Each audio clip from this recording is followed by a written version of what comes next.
Oi, gente, seja bem-vindo ao nosso podcast Vida de Merendeira. Nós vamos falar muito dessa importante missão que leva alimentação para as nossas escolas e, claro, que sem as políticas públicas, sem o Programa Nacional de Alimentação Escolar, isso também não seria possível.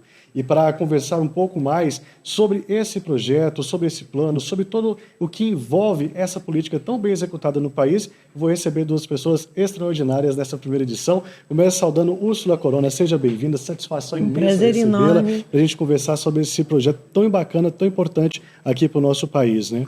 Vamos ter uma jornada boa.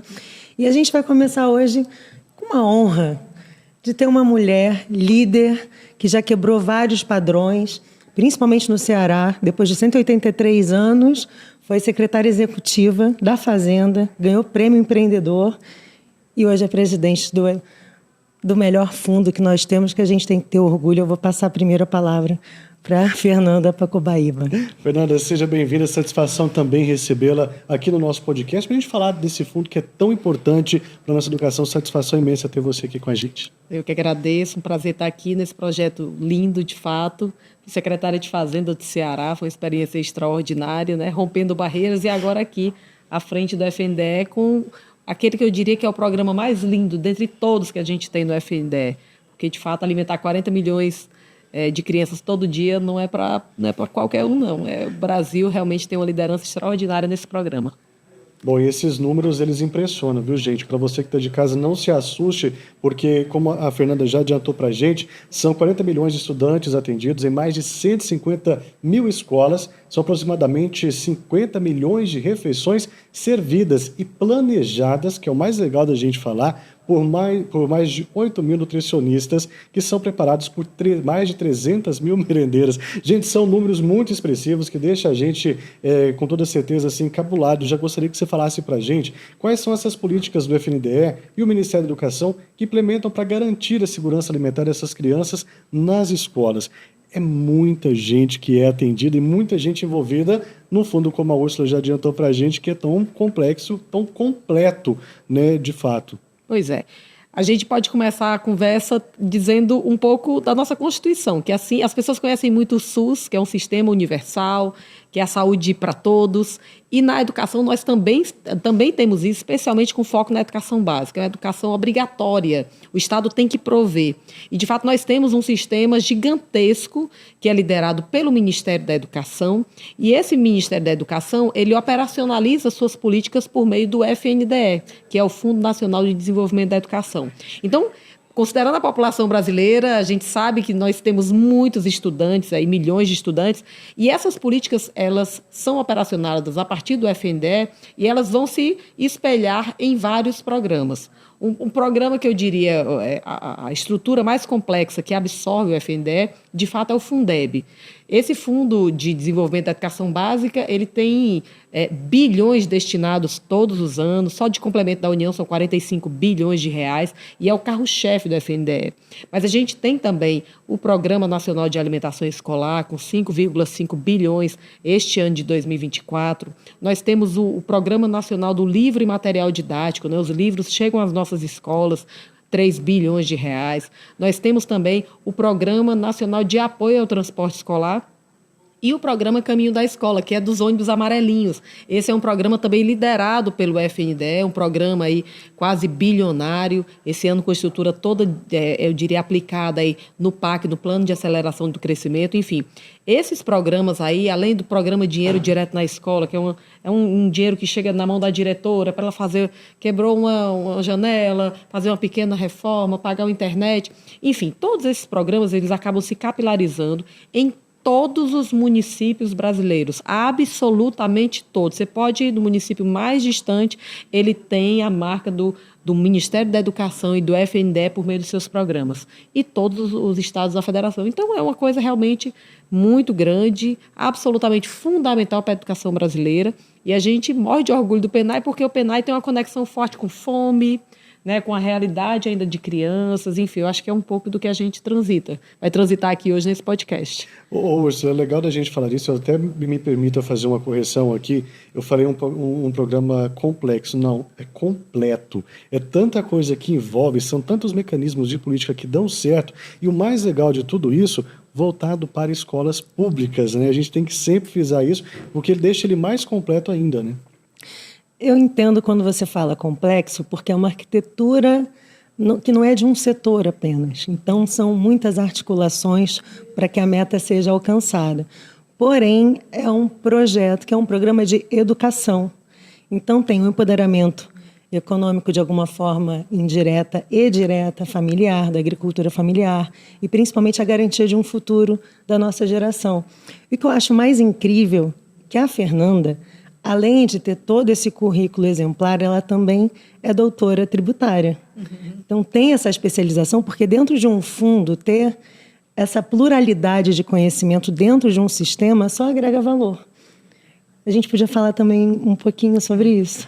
Até antes de assumir o FNDE, de fato, minha carreira foi muito focada na questão da arrecadação de impostos, né? Eu sou auditora fiscal jurídica do Estado do Ceará, e aí meu papel era arrecadar, mas não tinha trabalhado ainda com a questão de estruturação de política pública, o que é extremamente apaixonante. Tem um ditado, viu, Úrsula, que diz que quem vai para a educação, de fato, se apaixona, nem volta. Porque trabalhar com a educação, de fato, é trabalhar com algo que é muito transformador e empolgante.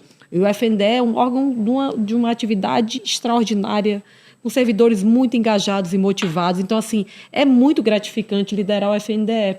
A atividade de arrecadação no Brasil ainda é uma atividade espinhosa, ainda fica, né, a sociedade, a gente ainda não compreende muito, com muita clareza, para onde que vai o tributo, se aquilo dali tem um paradigma muito, né, profundo, se está sendo bem gasto ou não. Mas hoje, na função, eu consigo ver com muita tranquilidade a gente estruturando volumes bilionários, mas indo e chegando na ponta e fazendo a diferença na vida das pessoas. Que onde de fato ele tem que chegar, né? Isso é muito legal. Agora, já dentro dessa estrutura que você trouxe para a gente, quais os impactos, então, aí que nós temos do PNAE para a sociedade? Porque isso também é importante a gente falar, que é o empoderamento que a Úrsula citou agora há pouco, porque ele traz mais forças, principalmente quando tem essa vertente dele voltada para as mulheres da agricultura familiar, que a gente coloca mais uma política pública dentro de um projeto, dentro de um fundo que é tão completo. Então, se eu me perder, vocês me ajudam, mas vou dividir meu raciocínio em duas partes.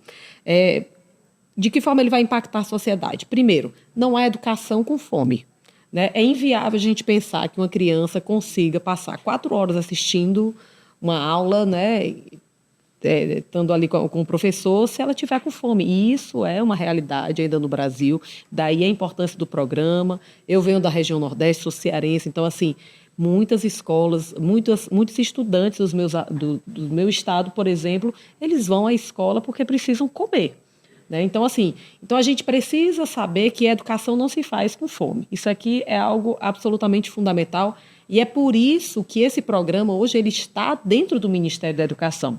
Tem outros países do mundo que trazem os programas similares ao PNAE dentro da assistência social. Nós não compreendemos assim no Brasil. Nós compreendemos que ele é um a priori da educação e não como um viés de assistência social. Outra coisa que é super importante, que seria a outra parte, é um volume bilionário, 5,5 bilhões, que aí vão estar direcionados, sim, ao comércio. Por quê? Porque esse recurso que é distribuído pelo FNDE, ele só pode ter uma destinação. Só podem ser adquiridos gêneros alimentícios. Porque, por exemplo, a gente fala muito aqui, é o nosso palco de hoje, a merendeira. A merendeira é uma prestadora de serviço, né? Ela não pode ser paga com o valor do PNAE. Esse é um valor diferenciado, mas tudo aquilo que ela vai estar usando na cozinha para preparar os alimentos, eles podem ser adquiridos com PNAE. Por quê? Porque o programa como um todo, ele não se estrutura só com o dinheiro do governo federal. Ele é estruturado com o dinheiro do governo federal, mas as prefeituras e os estados também contribuem para esse programa. Isso é muito importante. E a gente vê muitos exemplos assim belíssimos de prefeitos, de governadores engajados na causa. Tem gente que se esmera mesmo uma alimentação de qualidade e que, enfim, tira, às vezes, da arrecadação do próprio município e do Estado para fazer algo melhor. A gente está vendo esse movimento muito forte no tempo integral, que é uma política nossa, do Ministério da Educação hoje, a criança passar o dia na escola fazendo atividades significativas de educação. Então, assim, para além disso, você tem um setor produtivo que vai estar recebendo aquele recurso de gêneros. E dentro desses 5 bilhões e meio, 30%, quer dizer, mais de 1 bilhão e meio aí, 1 bilhão e 700, eles vão estar direcionados para a agricultura familiar. Porque desde 2009 é obrigatório a gente reservar essa parcela para a agricultura familiar, que é quem produz comida de verdade no país, eu diria uma conexão maior com os orgânicos, com as verduras, com os legumes, enfim, é isso que eu acho que é super importante também ressaltar. Uma das coisas que eu sempre falo aqui no agro, quando eu estou trabalhando diretamente com o agro, né, é justamente isso, a importância que a agricultura familiar tem de levar o alimento mais rápido da mesa dos brasileiros. A gente tem o grande produtor que não deixa de ter a sua importância, né, que gera emprego, gera renda, mas a agricultura familiar é responsável por levar a alface, a couve, o tomate, tudo aquilo que você come, que você busca diretamente na mercearia. Quando a gente tem um plano como esse, um programa como esse, que você já permite que essa compra seja feita diretamente também com os nossos pequenos produtores, com os agricultores familiares, é fantástico, porque você vai gerando uma renda entre eles que é algo também assim que contempla toda uma cadeia, que traz o empoderamento, mais uma vez, que a Úrsula já tinha falado. Isso de fato é muito bacana. Agora, como que funciona todo esse mecanismo? É muita coisa para você administrar e fazer tudo isso dar certo. Eu imagino, fácil não deve ser, né? Pois é, assim, de fato a gente fica olhando para o tamanho das redes, né, redes municipais, para as redes estaduais. Sei lá, vou falar da minha cidade, do Crato, no interior do Ceará. A rede do Crato tem 10 mil alunos aqui.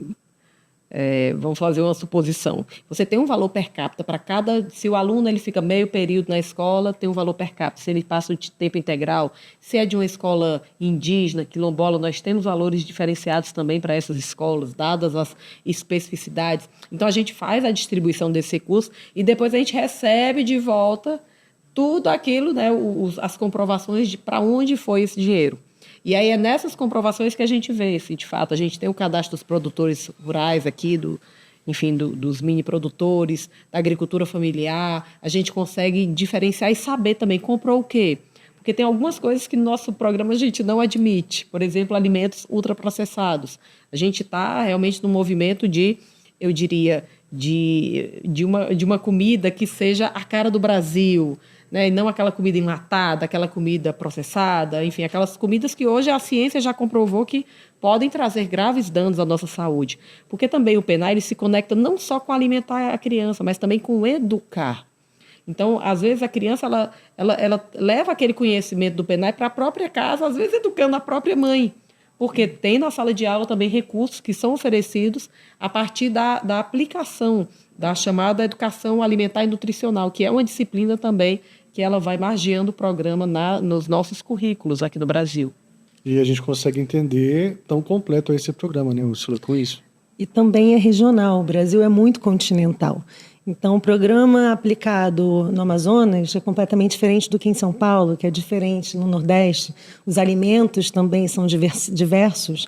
O que é interessante é que, além de ser sazonal, respeita uma cultura local. E a questão do empoderamento eu também gosto muito, porque a gente corta os intermediários. Então, diminui o percurso.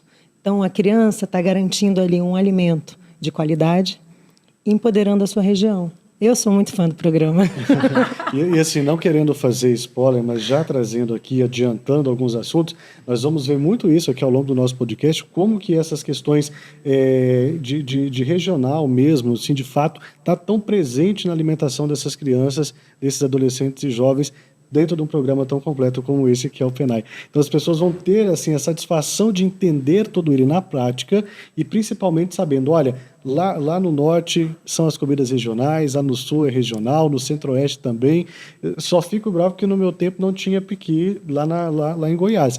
Mas amo a gente piqui. vai também. Ai, não, é maravilhoso, mas é coisa para um outro episódio da gente falar. Agora, presidente, como que um programa como esse, que é executado aqui no Brasil, atende mais de 150 mil escolas públicas, pode se tornar uma referência mundial? Pois é. como ele já se tornou. Porque, de fato, o Programa Nacional de Alimentação Escolar, a gente está nesse desafio, eu diria, de fazer com que a população brasileira incorpore e diga: isso aqui é um patrimônio nacional que a gente deve morrer de orgulho, porque, de fato, é algo extraordinário. E quando a gente fala do mundo, Tiago, o mundo já reconhece isso. Então, assim, hoje o Brasil, né, por determinação do presidente Lula, nós assumimos a copresidência da Coalizão Global pela Alimentação Escolar. Assumimos ano passado, num evento acontecido em Paris, e, assim, é impressionante o quanto os países do mundo todo reconhecem a liderança do Brasil no tema de alimentação escolar. E aí vou falar de duas temáticas distintas. Já de há muito, o Brasil é líder aqui na América Latina e Caribe. Nós temos uma rede de alimentação escolar sustentável, a liderança do Brasil, enfim. E nessa liderança não significa que o Brasil sabe tudo, não. Pelo contrário, a RAIS é um momento de muita troca.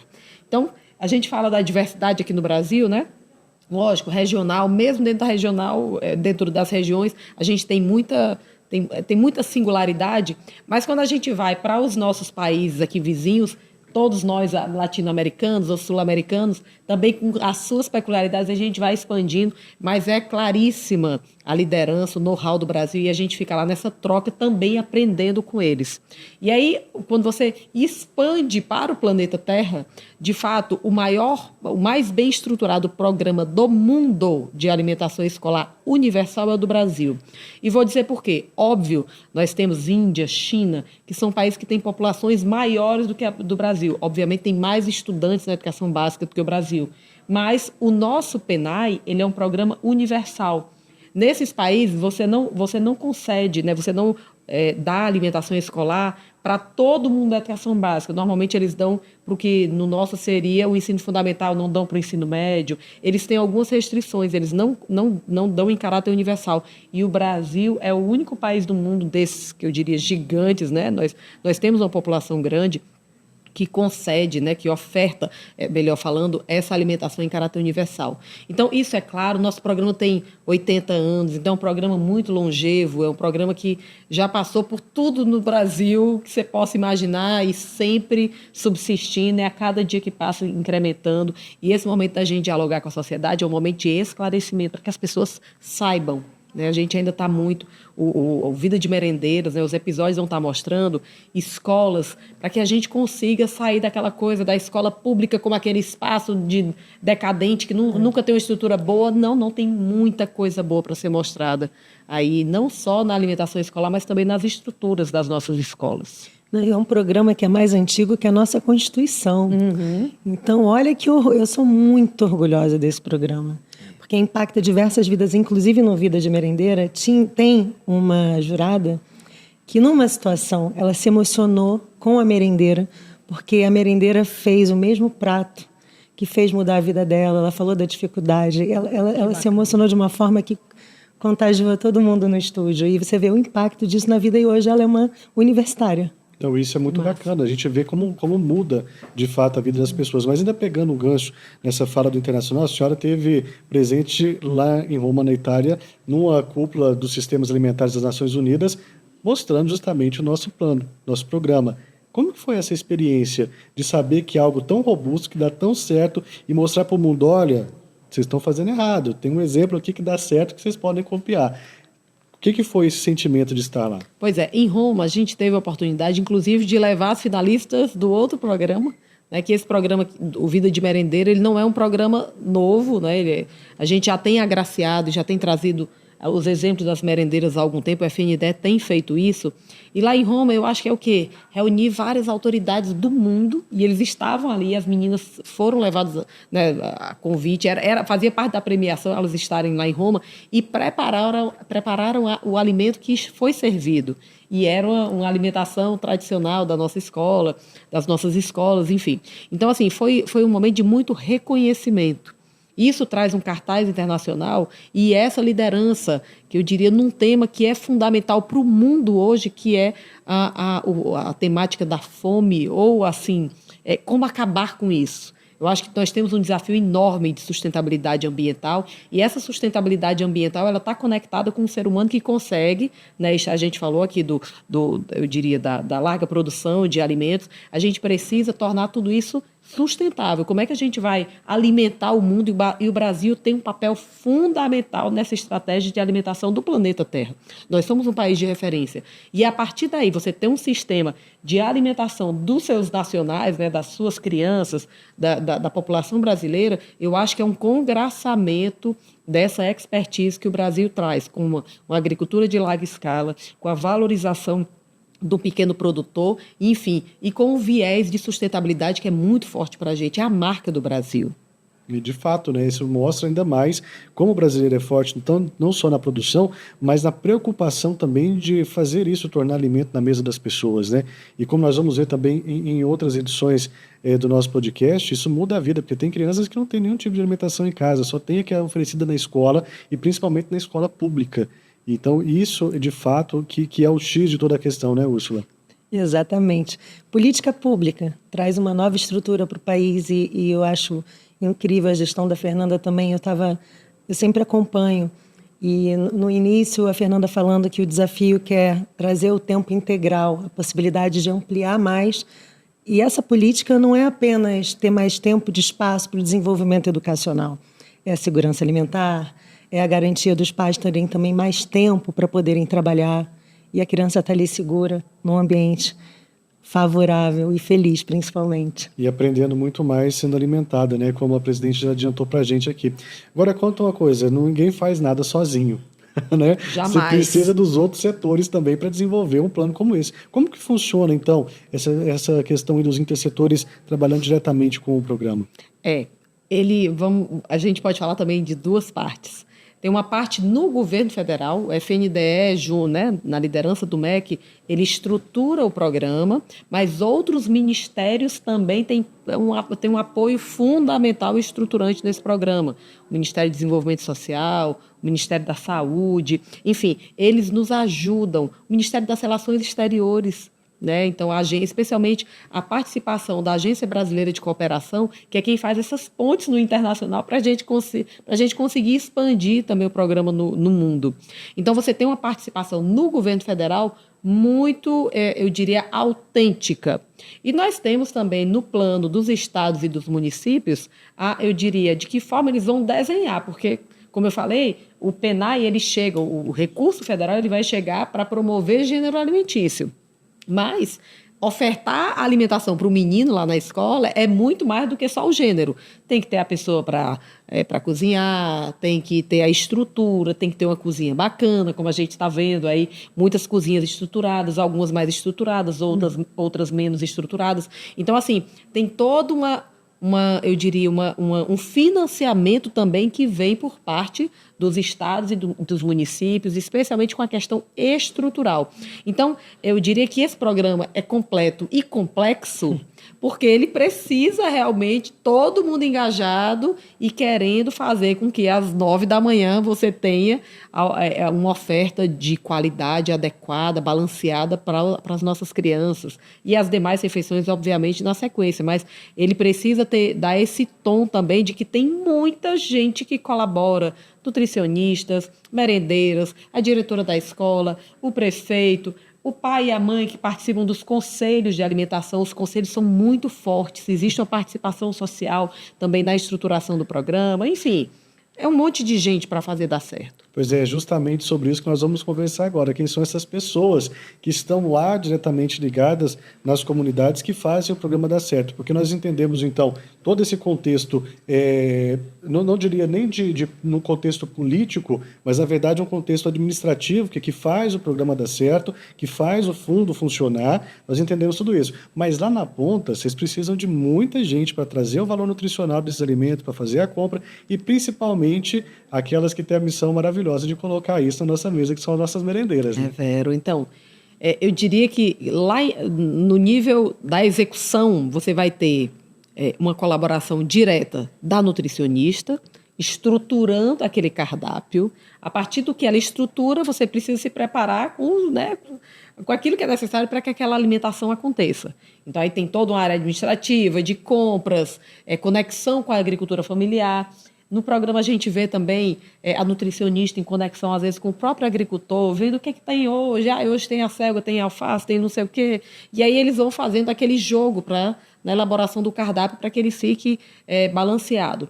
E o papel fundamental das nossas merendeiras. Elas é que vão estar colocando a mão da massa, de fato, observando. E a merendeira, eu me lembro das nossas merendeiras em Roma, no passado, os relatos delas, do quanto elas são queridas por aquelas crianças, do quanto elas conhecem a realidade das crianças, da criança que chega chorando porque está com fome, da criança que chega, desmaia, que tem alguma dificuldade, ou da criança que, enfim, que é comilona, que gosta disso ou daquilo, que pede o prato tal ou qual. Enfim, ela é um repositório de emoções também dentro das escolas, porque elas conhecem a partir, né, essa coisa, elas conseguem capturar a gente pela barriga, e aí certamente estão impactando aí a vida de um monte de gente que vai levar, eu diria assim, muitos bons momentos a partir daquilo que elas conseguem fazer. Então, são pessoas que têm um papel fundamental. E uma coisa que eu acho que é bacana a gente destacar,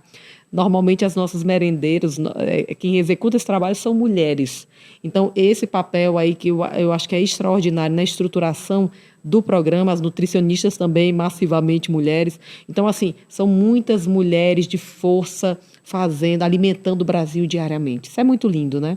Sem dúvida. Osli, você está tendo a oportunidade de conviver diretamente com elas, né? Conta um pouco pra gente também dessa experiência. É um universo onde você vê que acima de cada uma, que cada uma também tem a sua vida, a sua família, tem um amor e uma dedicação que ultrapassa qualquer desafio, que tem um cuidado também com a alimentação especial.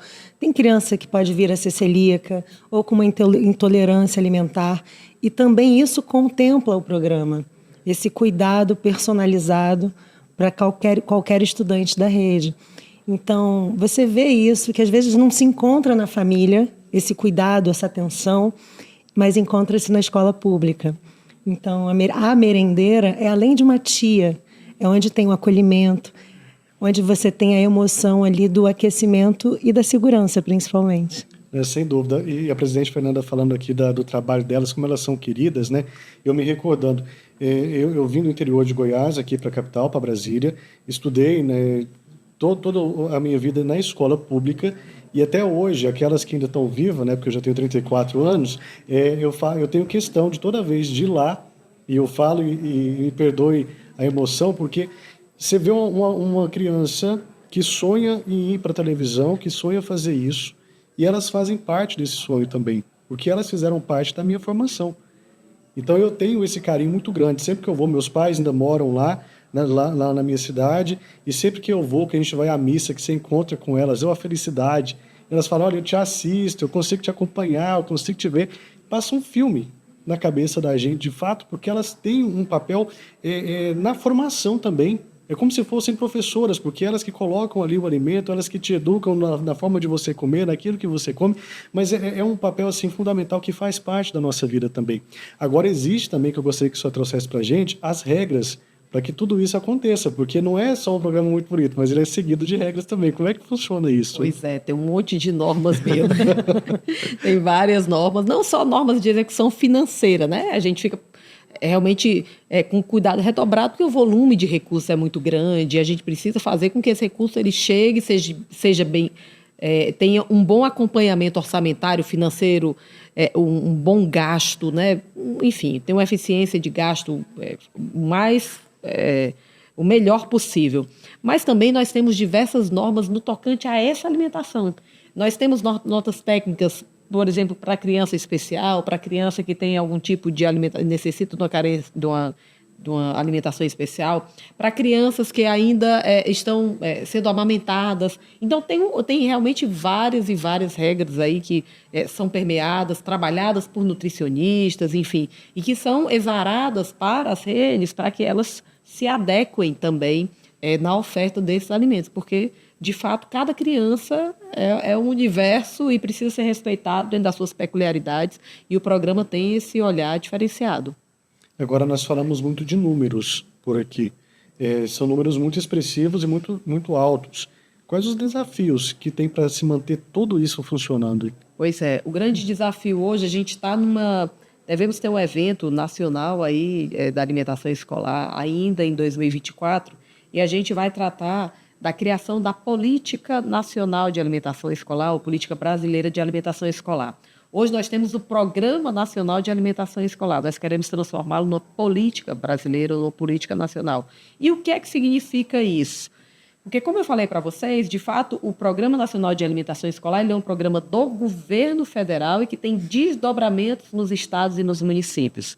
Quando o prefeito, enfim, é engajado na causa e coloca recurso público, você tem uma alimentação de excelente qualidade. Tem muita gente, tem muita criança que vai comer melhor na escola do que ela come em casa. Agora, infelizmente, um ou outro gestor às vezes não coloca recursos, e aí, vez ou outra, a gente precisa estar fazendo os monitoramentos para evitar o biscoitinho, aquele suco colorido, aquelas práticas reprováveis que o PNAE não aceita. E aí isso carece muito de um novo debate na sociedade brasileira sobre o que é o papel de cada qual. A gente vai estar discutindo isso na política. É super importante o papel do governo federal, mas os estados e os municípios precisam chegar junto também, precisam colocar recursos, né, nesse programa para que as nossas crianças tenham uma alimentação de melhor qualidade. Então, dentro da política, não só isso, o valor per capita, vamos avaliar se está adequado mesmo, se precisa de novos incrementos, vamos estar tratando dessa questão do internacional, como que é isso, como é que a gente coloca isso normativamente também no Brasil, enfim, vai ser uma boa virada de chave com a instituição da política brasileira. Agora, traz para a gente o que você está acompanhando, visitando o Brasil todo, com essas mulheres que têm essa missão fantástica de levar o alimento para essas crianças. O que elas conseguem relatar para você dessa experiência, hein, Úrsula? Mostra como o advocacy é fundamental para que o programa aconteça e que seja exemplo para qualquer país. A primeira coisa que eu vejo é o orgulho. São as ferramentas também que elas têm para executar o melhor possível. O amor e a paixão que elas dão, e dá para ver como as crianças recebem isso como um cuidado que, como eu disse, muitas vezes não tem isso dentro de casa. A gente tem que lembrar que temos desafios ainda familiares, estruturais, e o programa ocupa esse lugar. E agora a única coisa que eu vejo, mas que isso não é do Brasil nem do fundo, é a questão da logística, que a gente é um país muito diverso, e por isso que a agricultura familiar e os 30% garantem um alimento de qualidade, rápido, nutricionalmente, de uma forma onde ocupa o lugar que você também precisa ocupar na mesa das crianças. E a questão da gente poder sempre crescer, não só no Brasil, mas internacionalmente. Porque se a gente chega, por exemplo, em Moçambique, as escolas são mais rurais, a proteína não está presente, então a proteína é vegetal, porque não se tem como armazenar. Então, é uma política que vai se adaptando de acordo com a realidade de cada clima, de cada país, economicamente falando, mas a garantia está chegando no prato. Isso também, né, presidente, é muito importante de ter essa garantia, mas aí também entra outras questões que são os acompanhamentos disso na escola. Como é que é feito tudo isso, né? Porque nós já falamos, a política existe, tem todos os parceiros, tem as nutricionistas que fazem isso, tem as merendeiras que transformam tudo isso em alimento, mas precisa ter alguém por trás acompanhando tudo isso. E claro que vocês aqui no FNDE não dá conta de acompanhar tantas escolas assim, porque esses números são muito grandes. Como é que funciona esse acompanhamento, hein? Pois é, eu acho que o segredo de sucesso de qualquer política pública num país continental é participação popular. Não tem nenhuma instituição de governo que vá conseguir ter essa capilaridade, né? Obviamente tem uma participação ativa, não só do FNDE, monitoramento, acompanhamento, visitas técnicas. Nós nos espraiamos aí, colocamos alguns tentáculos por meio das universidades federais, dos institutos federais, que a gente tem parcerias também em todas as unidades da federação praticamente. Tem os ministérios públicos estaduais, o Ministério Público Federal, tem os tribunais de contas da União, os estaduais que também fazem esse papel, mas a participação popular, especialmente dos conselhos populares, é que faz muita diferença.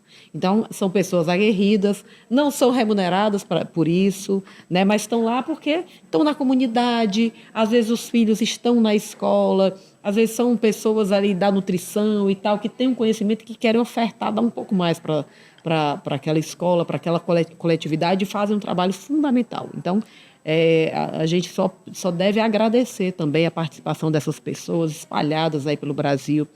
Todo município tem seus conselhos estruturados, estados têm também, e essas pessoas têm um papel realmente de controle.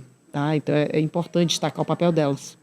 Isso também é muito legal, né, Ursa? Para a gente ver que, de fato, tudo funciona muito bem, minuciosamente ali, talvez não controlado, mas muito bem observado e visto, olha, de fato, está sendo implementado e está sendo colocado aqui no prato de todo mundo. Chegando na ponta. Eu conheci uma mãe muito interessante aqui perto, em Ceilândia, numa visita, que ela mudou a vida dela, porque hoje ela virou uma agricultora, principalmente orgânica, e ela fornece o alimento para a escola. Então, ela falou assim, eu tô segura que hoje minha vida não só mudou, que ela virou uma mini empresária, que ela também sabe que o filho está comendo um alimento orgânico, que ela fornece. Então, ela contou um pouco da jornada, principalmente de mudança econômica, do empoderamento da família, e de como ela consegue se posicionar melhor, autoestima. Tudo isso é um pacote. A gente acha que é só um prato na mesa, mas é um pacote de mudança que é muito valioso, é um ativo brasileiro. E até ver o quanto isso também finca, né, essas pessoas nas áreas rurais, né, esse processo também de aglomeração nas cidades. A gente está vendo aí com todo esse desafio ambiental, ele não é um processo bacana, né? Imagina, as pessoas saírem das zonas rurais e virem todas para a cidade, quem é que vai produzir? Então, é um processo também de estímulo, de empoderamento dessas famílias e de uma viabilidade para que elas possam ter uma vida decente e digna, ficando nas zonas rurais, produzindo esses alimentos, né, para serem ofertados para as escolas, mais diversas escolas, porque realmente precisa, eu diria, um equilíbrio, né, no Brasil, que é um país, de fato, muito grande, mas as pessoas precisam reconhecer as zonas rurais como áreas viáveis também de vida.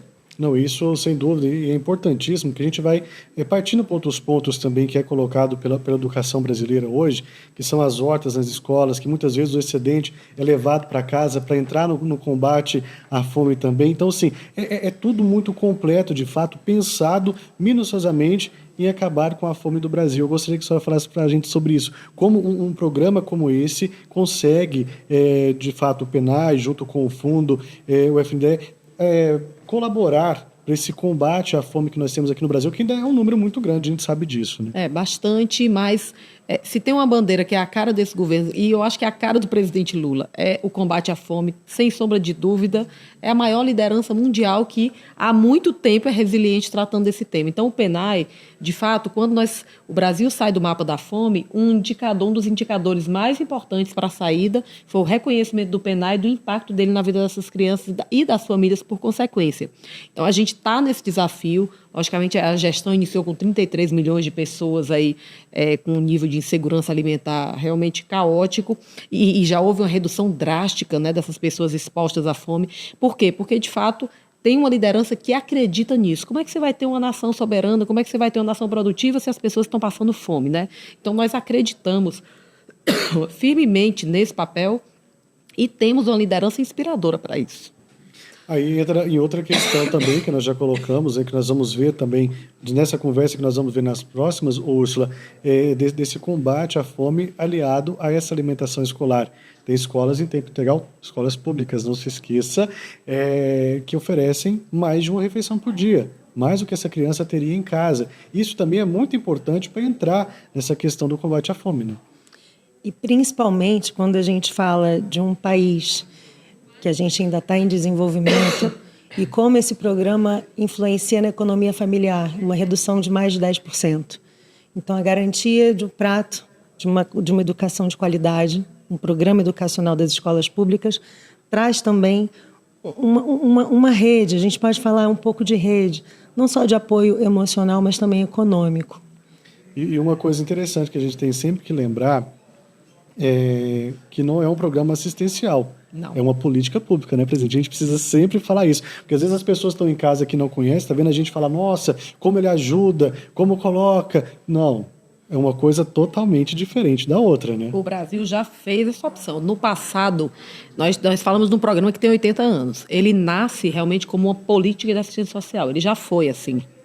Normalmente, alguns países, poucos na América Latina, ainda continuam como uma política de assistência social. Nós temos um país vizinho nosso que, por ser uma política de assistência social, por exemplo, na mesma sala de aula, você vai ter alunos que recebem alimentação escolar no ambiente escolar, recebem alimentação no ambiente escolar, e alunos que não recebem, porque só recebem aqueles que são de origem vulnerável. No Brasil, nós não aceitamos isso. Por quê? Porque o nosso programa não é assistencial, ele não é direcionado para uma classe. Você pode ter alunos com níveis sociais na mesma sala de aula e todos vão estar recebendo a mesma alimentação. Por quê? Porque o caráter não é assistencial. É um caráter que nós compreendemos que é básico para que a educação de todos ocorra da melhor forma. E isso não é pouca coisa. Você imagina o impacto na sala de aula. Aí uma criança tem condição, traz o alimento de casa, e a gente até escuta os relatos. A criança que traz de casa, traz um biscoito e tal, e o menino que está lá, que vai receber pela escola, via programa assistencial daquele país, vai estar recebendo uma alimentação, às vezes, que é melhor do que o menino que é de uma classe mais alta e que trouxe de casa um alimento ultraprocessado. Então, isso é algo que no Brasil a gente uniformiza e repele, de fato, uma desigualação. Todos são tratados iguais e todos têm direito a uma alimentação adequada e nutricionalmente balanceada. Aí entra também mais um ponto importante, que são as comunidades tradicionais, que às vezes até aquelas que são muito distantes, que precisam, teoricamente, anterior, né, ao que nós estamos falando agora, de ter aquelas comidas enlatadas, que são as comidas ultraprocessadas, que agora têm acesso também a uma alimentação totalmente saudável dentro dos seus ritos tradicionais. Isso também é muito legal da gente falar, porque o PNAE ele já permite tudo isso, né? Permite. É um desafio, realmente.